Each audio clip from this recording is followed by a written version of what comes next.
السلام عليكم ورحمة الله وبركاته. اليوم جبت لكم كونغو دي 65 هميزة لا تعوض. هاد السيارة الإخوان جات بواحد الثمن مناسب، ثمنها رخيص. سيارة ديال الخدمة.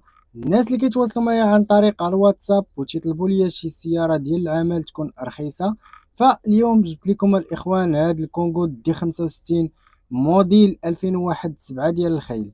سيارة مازوت كتخلص في الضريبة 700 درهم. كاروسري فيها مزيان، الصبيغه مزيانه كما كتشوف في الفيديو. كما كتشوف كذلك لي غارنيتور ديال البيبان مزيانين، كذلك الصالون فيها نقي. والسياره كما كتشوفوا راه جايبه الزاج الكتريك، فيها ديريكسيون اسيستي.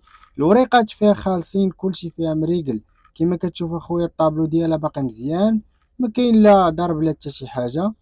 والسياره الاخوان كما كتشوف راه فيها كوليس واحد. السياره تيقول الموتور فيها مليح.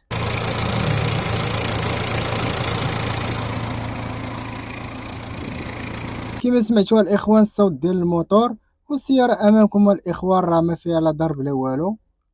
وهاد السياره اقتصاديه، كونسوماسيون مزيانه فيها. بالنسبه للريباراسيون ديال هاد الموتور دي 65 فهي راه ساهله ميكانيك، ماشي بحال دي سي. وهاد السياره الاخوان راه الكونغو الاولى هادي لاسيان. كما كتشوف جايبه جوج بيبان اللور. والسياره الاخوان الطبله فيها مليحه كما كتشوف في الفيديو.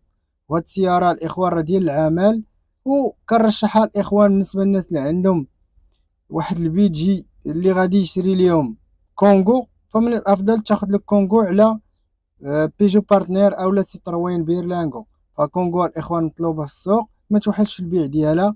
والسياره ديال العمل ديال التجاره فقط، ما يكونش عندك شي تقول بزاف. هي ما كتبغيش داك تقول بزاف بحال الناس مثلا اللي بغات دير البايض اولا بغات دير مثلا شي سلعه ثقيله، فمن الاحسن ما تاخذش الكونغو. كونغو شي سلعه تكون بين وبين، بحال الملابس خويا ولا السبرديله ولا الصباط ولا لي زاكسيسوار. السلعه كامله الاخوان خدامه في هاد السياره، فقط ديك السلعه مثلا ديال الماء وداك الشيء اللي ثقيله شويه بحال البيض وداك الشيء ما كنصحش بها. بالنسبه للسياره الاخوان كما كتشوف راه النقاق، يعني السياره اللهم بارك باقا مزيانه. والناس اللي قرابين وبغاو يشوفوا السياره فهي راه كتواجد بمدينه الدار البيضاء وبالضبط بعين الشق.